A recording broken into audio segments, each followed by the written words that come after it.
What's going on, everyone? Faulty Shotgun here, and today I'm going to be giving you my updated Stamina Nightblade Gank build. This is a no proc build, so let's go ahead and get right into it. I'll go ahead and show you my stats first. Go ahead and buff up here. We're looking at 4100 weapon damage, 1800 stam recovery, almost 1300 magicka recovery. Got 21,000 health, 30k stam, and 46% weapon crit.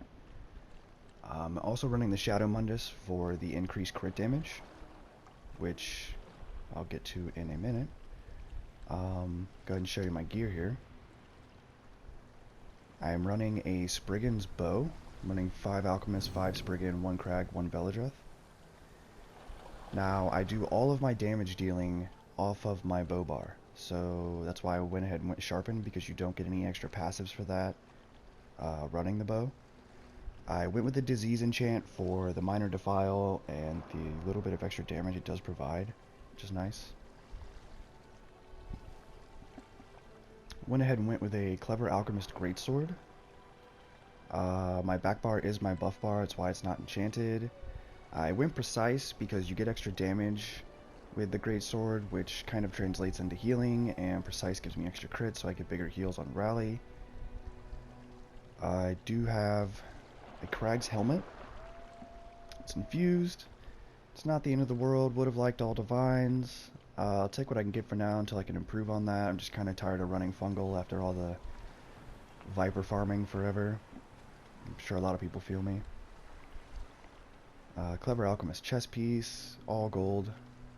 A Divine's Veladreth shoulder. You can kind of mix and match here wherever you want, whatever Spriggan's pieces you end up with. I just went all Divines. And then obviously Spriggan's jewelry, because you can't get Clever Alchemist jewelry. Maybe one day, right? I don't run any poisons. Like I said, with the disease enchant, it just offers more damage, where a poison, it's not really going to help you seal the deal that much. These bow heavy attacks with this build end up hitting for almost 20k, so if you add an extra 3k with a disease enchant, you know, it's a lot of damage up front. Let's go ahead and start with the back bar here, the buff bar. I run rally, it's my only heal. It's also your major brutality from stealth. Relentless focus is a must-have for ganking. It's going to give you the stam recovery and the 8% increased damage. The spectral arrow is nice. You don't really actually get a lot of chance to proc this. When you do, you can really do some decent damage with it. It's just kind of more there for the buffs. You have shuffle for removing your snares and the dodge chance, which you are definitely going to need when you've got about 30 people chasing you. And purge. Probably wondering why I have this on here. This is probably the most asked question I get during my stream, is what the hell this skill is. I have ran into a ton of people recently just running mark, dots, and poisons, and all sorts of nasty stuff they're throwing at you. I mean, really, this is the only way to deal with it. If they mark you and you can't go into stealth, you're kind of screwed. Most people don't know how to play out of stealth, and it just becomes a huge issue, so I just purge it off. You can take that off and run Vigor if you wanted. I mean, that is kind of a flex spot. And then Shadow Image. This is probably the coolest skill in the game to me. You can put this down on top of walls, inside of keeps, around rocks. I mean, you can port back to it with no line of sight whatsoever. It's amazing. It will really save you in some sticky situations, for sure. You gotta babysit it a little bit. It takes a little bit to get used to, but it's really good. I definitely recommend trying to play with the shade. And then Reviving Barrier. Again, probably another flex spot.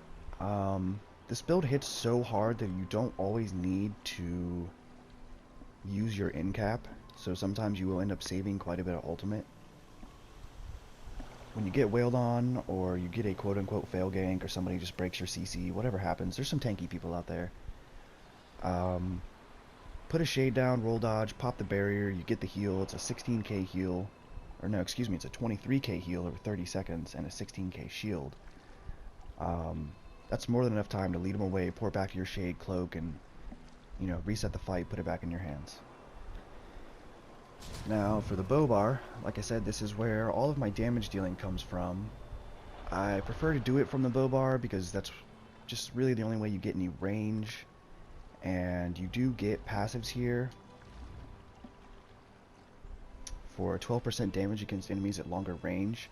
So you can potentially charge up a heavy attack and do some really nasty damage right off the bat. It's really nice. So I run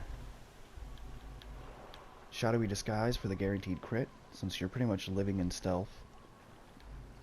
Radiant Mage Light for pulling other people out of stealth, other gankers, but mainly for the empowerment from the Mages Guild, which I'll show you here. Now, a lot of people hate hunting down lore books, but if you want to gank and you want to do it right, it's really, you gotta get Might of the Guild. I mean, it's Mages Guild 10. There's no way around it. It's 20% damage. Running Killer's Blade as my execute because we're not on our 2H bar again, so you need some type of execute. Now, running Spriggans, this does not get amplified through physical damage because it does deal disease damage. It's not a huge deal. This thing crits like a monster. I've crit people for 18k with Killer's Blade. I mean, and it's a 25% execute, so at that point, they're dead. And it heals you for 20%, so... I mean, sometimes in a tight spot, you can save your life. And then, of course, surprise attack. I know a lot of people have been going with concealed weapon here for the movement speed on a lot of their gank builds, but the amount of health this patch and next patch is just, it's gone up exponentially. You know, you've got people running Plague Doctor with 50, 60, 70k health, full resistances, heavy armor. You just need something else to hit them with, you know? You need some extra damage, and we're not running any procs, so, you know, I feel surprise attack is a little more beneficial for this build. And it does do the major fracture. With the Spriggan setup like this, you're getting about 11,000 physical penetration, so anybody in medium armor, you are fully penetrating. But these tankier guys, like I said, you're going to need the extra breach there for the resistances. And last but not least, of course, ambush. This is your gap closer plus empowerment after your empower from Mage Light is gone. Really not much else to say about that, just don't spam bush. And of course, incapacitating strike, the ultimate that everybody in Cyrodiil hates right now. 13k disease damage, not buffed up right now, increases your damage by 20%, and afflicts them with Major Defile, which is just unbelievable. If your disease chant is putting Minor Defile on them, that's a 45% healing reduction. There's not a lot they can do about that.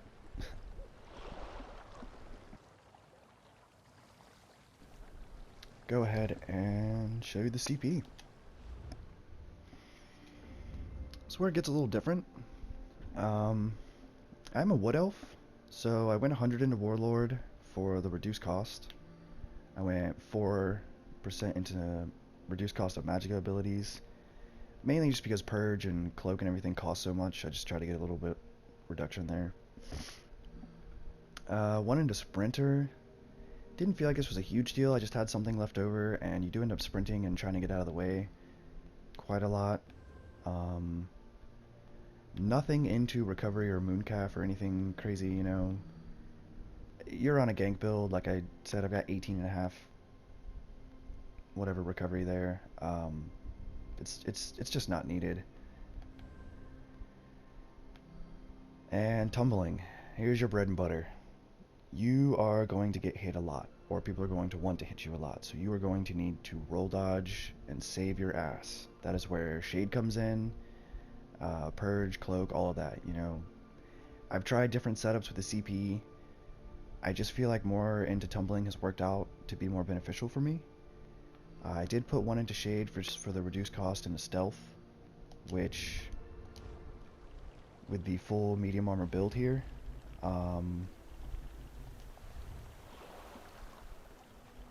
where is it? We are getting a 49% reduction of Sneak and Stealth. So with that 1 point, that makes it 50. And if you go into Legerdman here, you can actually reduce that even further. So we're actually getting about 80% sneak cost reduction. So it literally cost me almost nothing to move around in Stealth. I need that extra point there. I'm working on that. It's just pickpocketing and stealing is absolutely painful. As far as the blue tree goes, nothing into Blessed. You shouldn't be exposing yourself that long to need the increased healing. You're going to be in Stealth with the extra weapon damage and crit anyway. So you don't really need it. I went 27 into Bow Expert because my heavy attack from my bow is my opener and probably my biggest source of damage right off the bat. So you really want to bump that up. I know they're raising the CP cap a little bit next patch. Probably try and experiment a little bit more, maybe with some extra into Bow Expert or maybe a little more into Precise Strikes here. And I did obviously go 100 into Mighty. You could probably play around with this a little bit. I have tried some things. This seems to just be the hardest hitting. I put 47 into Resistant. I wanted to get about 1,000 crit resist since you are running full Divines. You just need something. You're still going to get hit really hard, but at least you'll be able to survive, cloak, and heal yourself out a little bit. I did split these up. I've been experimenting with this the past couple days. I mean, you've got people Jesus beaming you. Soul Assault is unbreakable. You got poisons, you got dots. It's really hard to tell where this should all be when you're running full Divines. This is more or less, you know, your take on that. You can put these wherever you want. And I just put a little bit here into the increased healing because I had some left over, and I guess why not, right? As far as food goes, I do run Magicka and Stamina Recovery drinks. I know a lot of people probably would try to run food. It's not worth it. You're not going to have the sustain or recovery really to put yourself in position, to keep the fight in your hand, to get away. You really need drinks. I've tried food and it's just not worth it. If you really want to step your game up, you can go with this Witch Mother's Potent Brew. Basically, you have to be a little more selective and who you're killing and what you're doing, but the recovery with the max health and max Magicka with the Magicka regen, this is some pretty crazy stuff right here. I use another build with this that's actually on my YouTube. I think that's about it, guys. I want to say potions, maybe? I know a lot of people ask me what kind of crazy potions I use. Mainly just use these inexpensive alliance pots because they give me immovability when I buff up and go into battle, just so I don't get snared or CC'd by something ridiculous. I run some just standard D-Tech pots. I do have some major vitality pots. These are getting a huge nerf next patch. They're not gonna be worth it, so I wouldn't even pay attention to these. I would just go ahead and make yourself some tripods there. And these, I use more of these than anything. They give you invisibility for 16 seconds. They give you major expedition, which persists through everything, so you have your speed. You can use them for escape. You can use them to get in really close to your target and kill them when they're literally sitting in the middle of a group of their friends. It's amazing. If you need help crafting any of those, I can probably put a link in the description. I want to say that's about it, guys. If you have any other questions or anything like that, just let me know. I do stream a lot, so if you want to see this build in action, you can catch me on Twitch. It's same as my PSN, Faulty Shotgun. Yeah, appreciate you guys tuning in, and have a good night.